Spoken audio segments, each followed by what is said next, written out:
नीटू भैया, आज जो आपकी जेरोन मंडल में जो बैठक हुई, वो भीड़ को देख के अंदेशा लगाया जा रहा है कि जब पूरी विधानसभा की भीड़ थी कि मंडल की भीड़ थी। देखो, ये हमारे जेरोन और मुड़ैनी मंडलम की बैठक थी और ये जनता का प्रेम और आशीर्वाद है।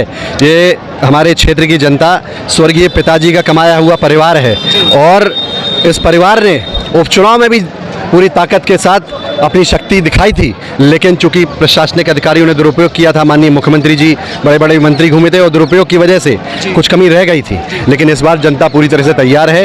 ये सामान्य चुनाव है और इस बार जनता भारतीय जनता पार्टी के नेताओं का मुंह तोड़ जवाब देगी। और आप देख रहे हैं निरंतर हंड मंडलम की बैठक में हजारों की तादाद में भीड़ बढ़ रही है और सैकड़ों की तादाद में लोग कांग्रेस पार्टी का दामन थाम रहे हैं। आपने आज भी देखा, इसलिए ये सबके सामने है। अगर आप भय से, आतंक के साथ दबाव बना के और किसी को उल्टे सीधे झूठे नोटिस दिलवा के आप सोचते हो कि आपने जनता का दिल जीत लिया, तो गलती है। जनता का दिल अगर जीतना है तो प्रेम से जीतना पड़ेगा, विश्वास से जीतना पड़ेगा, तभी जनता आशीर्वाद देती है। हालांकि भारतीय जनता पार्टी का आजकल कल्चर है कि जनता वोट देती है किसी को और भारतीय जनता पार्टी बाद में सौदेबाजी करके सरकार बनाती है। लेकिन इस बार जनता इतने प्रचंड बहुमत के साथ कांग्रेस को जिताकर भेजेगी कि भाजपा के लोग सौदेबाजी के बारे में सोच भी नहीं पाएंगे। कार्यकर्ताओं को क्या विचार साझा किए गए हैं, क्या जानकारी दी गई है? कार्यकर्ताओं को हम सब ने कहा है कि हम सब अलग अलग भले ही जाति के लोग हैं, लेकिन पिताजी ने हमेशा सभी को एक साथ लेकर चले हैं। सभी जाति, सभी समाज के लोगों को लेकर एक परिवार माना है और मैंने यही कहा है कि आप सब हमारा एक परिवार हैं और हम सबको बंद मुट्ठी की तरह संगठित होकर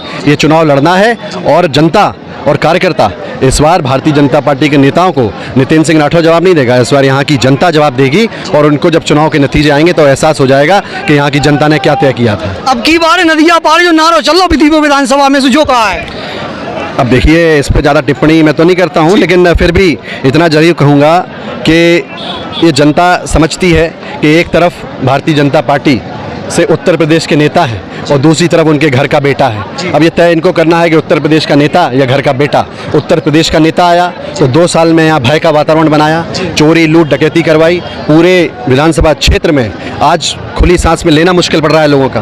और दूसरी तरफ घर का बेटा है जिसके पिता ने हमेशा जनता की सेवा की, सुख समृद्धि और खुशहाली आई और मिलकर काम किया और साथ ही साथ कोशिश की कि हमेशा समाज के हर वर्ग को साथ लेकर चलें और सबके सुख दुख में उपस्थित रहें और कभी किसी का नुकसान, आर्थिक नुकसान ना हो, ये प्रयास उन्होंने किया। तो अब ये जनता अपने आप निर्णय इस बात का कर लेगी। आज आपकी जो बैठक हुई है उसमें बच्चे, बूढ़े, बुजुर्ग, माताएं, महिलाएं, सभी लोग आए हैं, तो सभी लोगों ने आज क्या आशीर्वाद दिया आपको, क्या उन्होंने कहा? सभी लोगों ने कहा है कि लोग बढ़ती महंगाई से परेशान है, पृथ्वी पर विधानसभा में बढ़ते हुए भ्रष्टाचार से परेशान है, लोगों का तिराहे चौराहे पे निकलना मुश्किल हो गया है क्योंकि खुली लूट हो रही है। 500-500 रुपये लूटे जाते हैं, थाने में रिपोर्ट डालना है तो पैसे लगते हैं, रिपोर्ट हटवाना है तो पैसे लगते हैं, तहसील पे पैसे लगते हैं। लोग परेशान हैं भ्रष्टाचार से।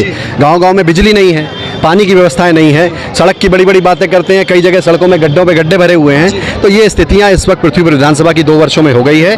जनता ने पूरा मन बना लिया है कि जो सरकार, जब हमारे किसान को टमाटर बेचना होता है तो 10 रुपये का नहीं बिकता और जब किसान को टमाटर खरीदना पड़ता है तो 250 रुपये किलो तक खरीदना पड़ता है मजबूरी में। तो ये जनता समझ चुकी है कि भारतीय जनता पार्टी की नीतियां फेल हैं, इनको इस बार जवाब देके रहना है। भारतीय जनता पार्टी को घर बिठाना है और कांग्रेस पार्टी को प्रचंड बहुमत के साथ जिताना है और जो नदिया पार से आए थे उनको नदिया के पार पहुंचाना है। जैसा कि आपको